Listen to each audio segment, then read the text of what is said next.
j'espère que vous allez bien.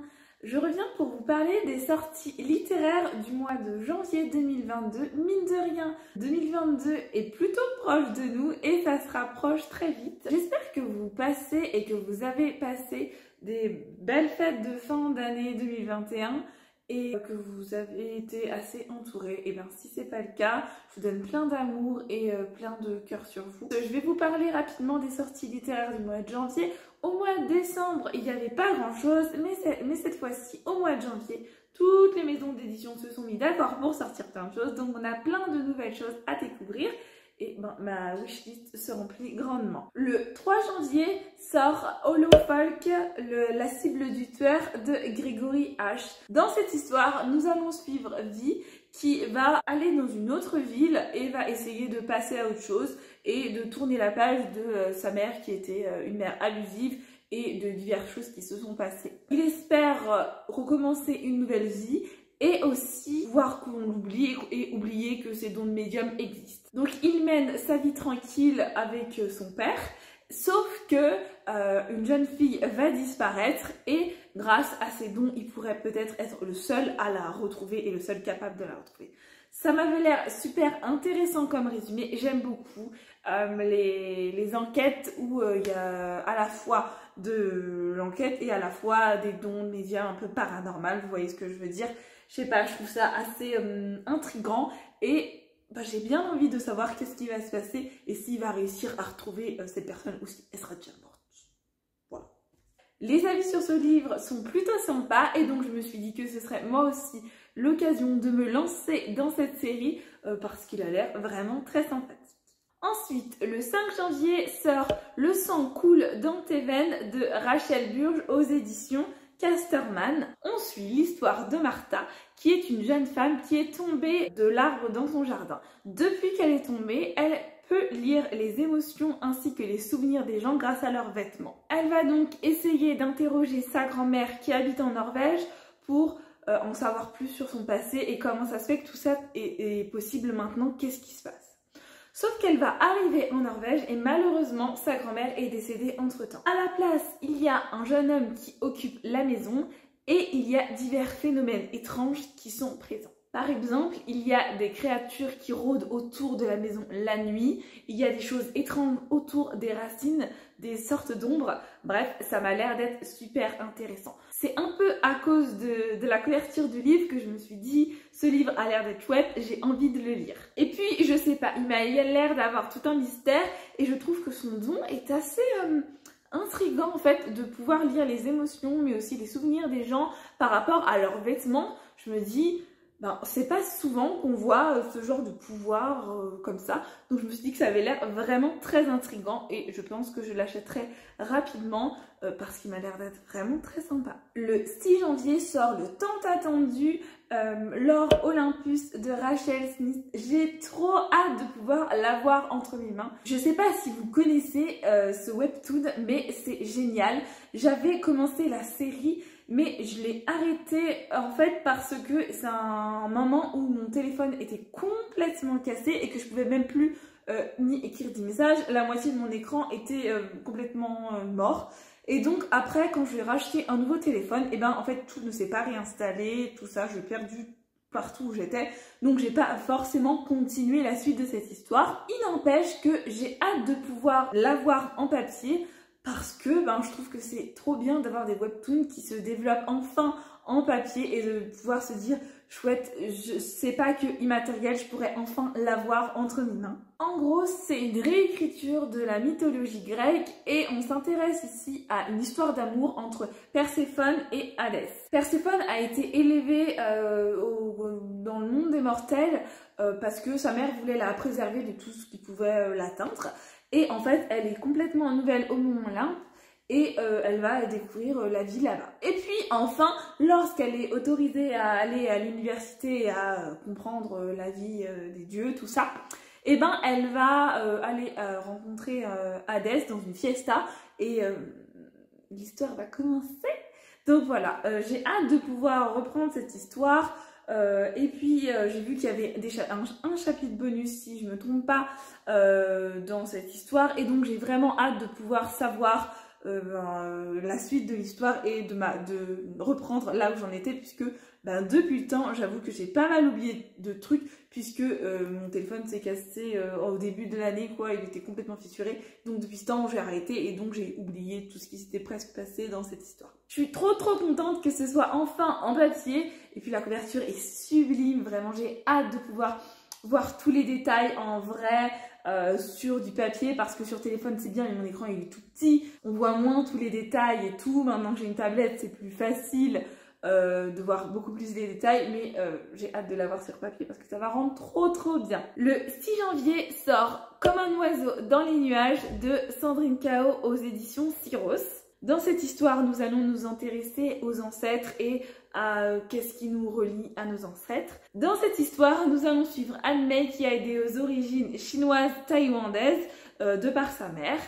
Sa mère est décédée quand elle était très jeune, donc elle n'a pas vraiment de souvenir de ce qui s'est passé. Sauf qu'en fait, An Mei va s'évanouir un jour alors qu'elle est en train de faire un petit concert de piano, et elle va s'évanouir parce que des souvenirs mais qui viennent pas vraiment d'elle vont ressurgir dans sa tête, et elle va se demander qu'est-ce qui se passe.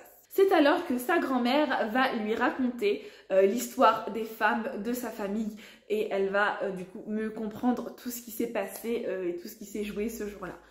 Je sais pas, je trouve ça vraiment très intéressant de parler des ancêtres, parce que de savoir d'où l'on vient, notre famille, je trouve ça hyper intéressant. Et je sais pas, ça m'a l'air d'être vachement intriguant, ça m'a intriguée quand j'ai lu les résumés. Je me suis dit, j'ai vraiment envie de savoir en fait quelles sont ses origines, qu'est-ce qui se passe. Le résumé ne nous en dit pas plus que ça, donc ça m'a encore plus intriguée. En plus, la couverture, elle est toute rose avec plein de nuages. Ça me donne juste envie que l'autrice me prenne par la main et m'emporte dans sa lecture. J'ai qu'une envie, c'est de juste me plonger dedans et de voir qu'est-ce que je vais pouvoir bien découvrir. Le 6 janvier sort La vertu du mensonge de Hélène G. Simons. Nous allons suivre l'histoire d'un policier qui s'appelle Lars Lucassen. Ce policier va enquêter sur le meurtre présumé d'un ancien camarade de classe. Au fur et à mesure de son enquête, il y a quelque chose qui rôde autour de l'école, et une ombre effrayante, une personne effrayante va raconter des histoires effrayantes aux enfants. En même temps, une nouvelle enseignante va faire son apparition à l'école, et elle va enseigner à la petite fille de notre protagoniste qui s'appelle déjà Lars Lucassen. Ce petit coco, il va tomber sur le charme de cette nana-là, sauf que cette nana-là, elle est pas vraiment clean puisqu'elle raconte des mensonges, et on se demande pourquoi elle est venue se perdre ici, dans ce petit village. Il va donc enquêter sur la jeune femme dont il est tombé sous son charme, et on va sûrement apprendre des choses, et elle doit être pas clean parce que si on parle d'elle dans le résumé, à mon avis, il y a quelque chose qui se trame autour d'elle et je le sens pas bien quoi. Ça m'a l'air d'être un roman parfait pour lire cet hiver en Norvège. J'aimerais tellement aller en Norvège en hiver quand il fait un peu froid, et puis je sais pas pourquoi, pour moi l'hiver c'est des trucs qui font un peu peur parfois, un peu comme octobre. Vous voyez, octobre c'est Halloween, j'aime bien quand les choses font peur, ça me plaît. Et là, je sais pas, j'ai envie de lire des trucs qui me font un peu plus peur. Et écoutez, ça m'a l'air bien sympathique. Et je lirai ça pendant qu'il va faire froid. Enfin, j'espère que je lirai parce que ma pile à lire déborde. Mais lire ça pendant qu'il fait froid, chez soi, bien au chaud, vraiment, ça c'est chouette.